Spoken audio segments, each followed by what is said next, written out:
Welcome back to the Tennispreneur channel. It's been a while. Sorry I have not been posting any long form content, but it's been crazy busy with the development of the app and the coaching dashboard. I wanted to do something different today. I wanted to maybe try a vlog. I think it's important that one shows the reality behind the founders of a project like Tennispreneur.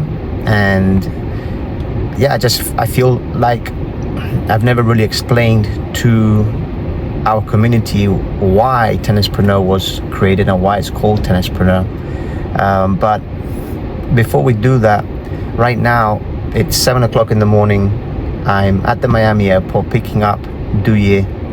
We're heading off to the IMG facilities in Bradenton, Sarasota, Florida, and he's going to be playing a challenger there. The goal is that I think he's currently like 280 in the world and men's, and we're hoping that he makes the qualies of Roland Garros. So he needs to be probably in the top 230 best players in the world to enter the qualies. So yeah, just here waiting for him to come out. And yeah, back to why Tennispreneur. A lot of you probably know I'm based in Spain half the year, and the other half of the year I'm located in Florida, specifically across the street from the USTA National Tennis Center. And over the years, I've been very heavily involved with tennis. My previous company, we sponsored the Junior Orange Bowl for several years. It was actually a brand related to outdoor sports, so tennis was the primary purpose that I created that brand. And like I said, I've coached at a very high level, but my true passion was working with the junior tennis development. And over the last years, living across the street from the USTA and seeing so many families relocate to that area, because obviously there's the player development department there, and a lot of families and kids are trying to make it to that team where they obviously get help with funding and support with coaching. So I got to engage a lot with these families, and it's just fascinating to me to see that there's a common denominator with these kids that are trying to become professional tennis players or transition into college. And I always see the same pattern, and that pattern is that from 10 years old to 13 there is no risk, right? It's all fun and games. Parents are excited, kids are enjoying their tennis, but then at 13, from 13 to 15, I call that the very high risk zone.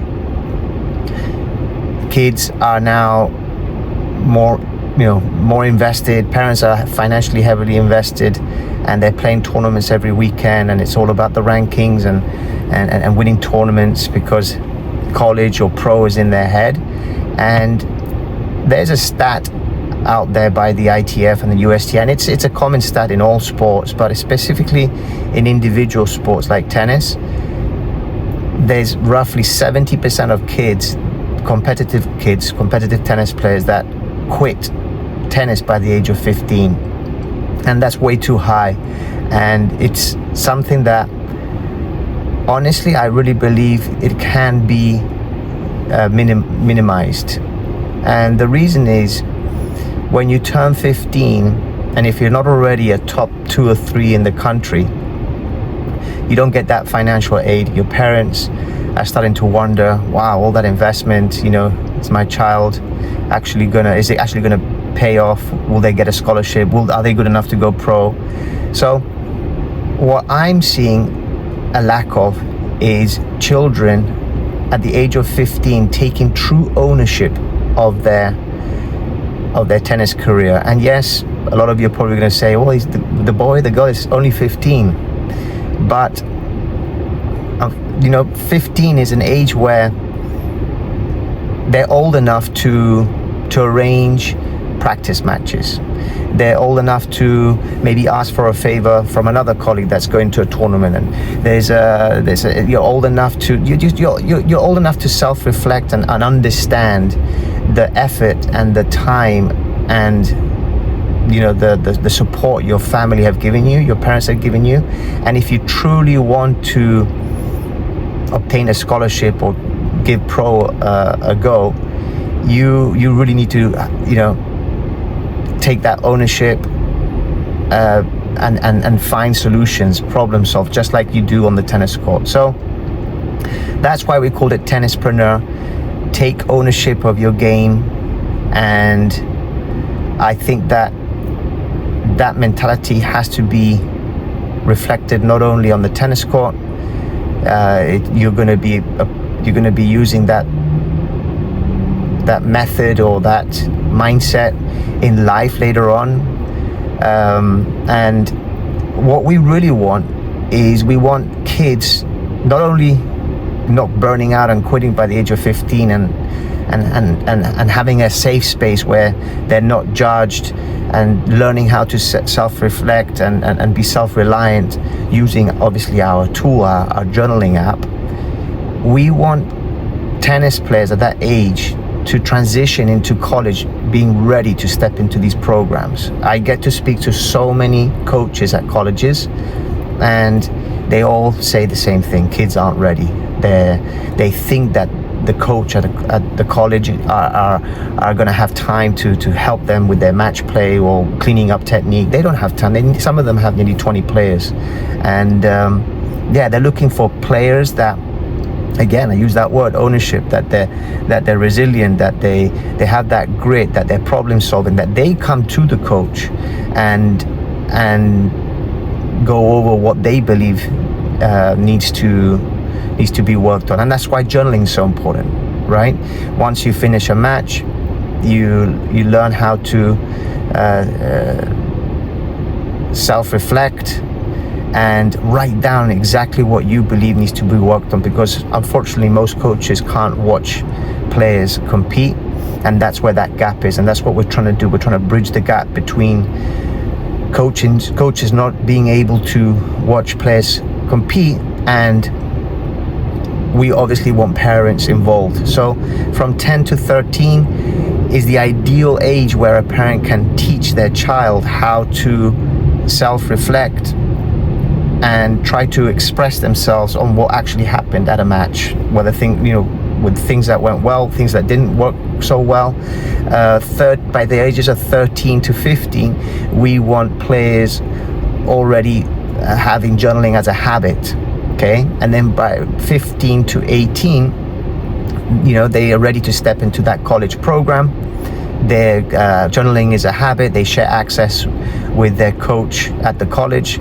The coach can go into the journal, can comment, and then the next training session becomes better, and they can truly focus and work on what that player needs to improve on in regards to match play, okay? And the beauty of it is that independent coach that has been working with the player, transitioning them into college, can continue to have access to the journal and can continue working with the player when that player is off season or on spring break or Easter, or they're playing futures. So there's a lot of great benefit to our tool, but it's just understanding that we want all tennis players becoming tennispreneurs. We want them to take ownership of their careers, and we want them knowing how to ask for help, how to transmit what their needs are. So I just thought it would be a good idea to start off the day just going back to the why we created Tennispreneur. I think many times our team are going into the nitty and gritty of the app, the features, the functionality, subscriptions, and I think it's important that our community understands why we built this tool. There's a bigger purpose than just journaling. So I hope that clears any questions of why we're calling this journaling app and coaching dashboard why are we calling it Tennispreneur. Anyway, waiting for Duya. He should be out shortly, and I'm sure we'll do another video as soon as we arrive to Sarasota. He's going to be jet lagged, he's going to be exhausted, but I know we're going to hit some balls when we get there. And then yeah, in the next couple of days I'll be sharing some more videos.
So we've finally arrived to IMG, and we're just grabbing some food. Duya, what are you eating today? I'm eating a little bit of everything, David. How's it tasting? Well, I don't know. As far as I know, pasta isn't supposed to be crunchy, but maybe this is a new type, you know? Pasta isn't meant to be crunchy. Interesting. All right, guys. Well, what's the schedule, Duya? You got to be in the gym by 2 o'clock, warm up, stretch, then you got practice at 3? Yeah, it's a long trip, so I have to do a bit more bike tonight. Yeah. Get my body going, and then tennis, yeah. Let's touch base later on the court, and we'll keep you updated on how the trip is going. See you later, guys. And now where we're heading, Duya? Where are we going? Headed to... where are we headed? To the tennis court. Tennis court, not going to the gym first, right? Yeah, I mean, it's all the same. Yeah, so we'll show you the gym, show you how he does his warm-up, and then yeah, we'll head to the court so he can have a session, sweat it all out. He had a long flight, and yeah, we may show you around the course and see what the IMG facilities look like.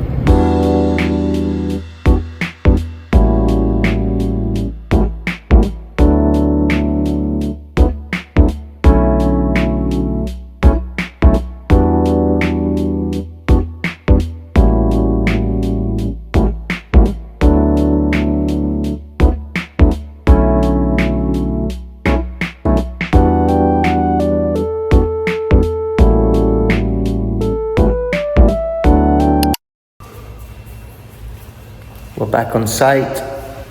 Duya's just gone for a good jog, and now he's doing all his warm-up routines and exercises to get ready for his first session. We're here in the fitness area of the IMG facilities. It's pretty quiet. So, see you on the court soon.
Guys, welcome back. We got Tim, finally, he arrived. Where are you coming from, Tim? From Boston, East Campus, not West Campus. Went to West Campus first. Can you imagine the guy, what was the temperature? 45. 45, and now we're at what? 120. Don't let it fool you. He's like this even on 15 Celsius. You're so mean, do you? How's the first training session of the day going, guys? Pretty bad. Pretty bad? Okay, that's positive. Do you? How you feeling? Oh, shit as always. Just kidding. Nah, it's all fine. It's all good. First practice takes some time to just. That's right. The guy just got off a plane from Europe, drove 4 hours from Miami to Bradenton here to IMG, and yeah, he's on the court already training, full on. So anyway, guys, see you soon.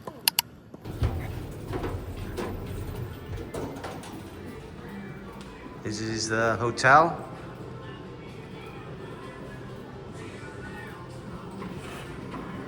And time to grab some food. Actually, do you? That's something that a lot of young players constantly ask is, how do you do the whole jet lag thing? Like, you're flying from Europe. How do you manage that? Like, do you take melatonin, or how do you deal with that? Explain. Well, when you're going from east to west, it's pretty easy. Okay. As it is now for me, you know, it just needs to manage to stay awake slightly longer. So what time do you think you'll go to sleep? You'll knock out tonight. So it's right now 7. What, by 10 o'clock, by 10 p.m. you think you'll be? I shouldn't fall asleep before 9:30, I'd say. But even if I do, it's not bad. But I guess whatever I do, I'll be waking up early in the morning. Exactly. I'll be waking up Anyway. quite early in the morning, so I'll have to try to postpone it as late as I can. But you know, going from west to east, which will be when I'll be coming back, will be much more difficult. And you take melatonin then to stabilize your... Yeah. There you go, guys. Every day you learn something new, because when you're traveling around the world playing all these tournaments, it's not easy. You've got to accept it, you've got to deal with it, and you've got to find a way. Hey guys, here we are having a lovely dinner with the team. So, Duya, what's on the menu today? Caesar salad, Caesar salad with chicken. Tim, what you got there? hamburger and fries. Hamburger and fries. What do I have? Hamburger and fries. There you go. Now you know who the pro is here today. Let's go. Vamos. It's 10 p.m. and this guy's still going. I don't know how he does it. And we're gonna go in and buy some sunscreen. Where are we going to do? What's this place called? Walmart. There you go. Professional tennis player. And he's going into Walmart to buy sunscreen at 10 p.m. Let's go. Vamos. So we stopped in the middle of the road. Giant turtle here. What do we do? I mean, I can pick it up if you want. Do you want to pick it up, or should I pick it up? But where are we going to put it? I should put it over there. Oh no, it wants to get over there. It's not going to be able to. You have to turn it. Okay, pick it up and put it over there. Yeah, just from the frame. From the frame. I'll do it. Kill me. No, it's not. I'll do it if you want to. You do it. Let's Yeah, see. grab. Hold it. Keep recording. Do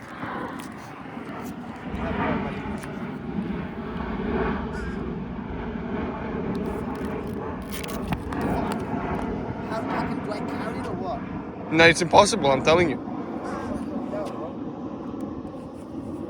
Turn around. I don't know if I can carry this shit. Man, this is such a big turtle, man. I don't know how to pick it up. Do I pick it up from the side like this? It's impossible, man. Oh, fuck. It keeps jumping. Yeah. No, from the middle. You have to lift it up from the middle. Come on. There. But it's not allowing you, right? No, you gotta do it. Don't injure yourself.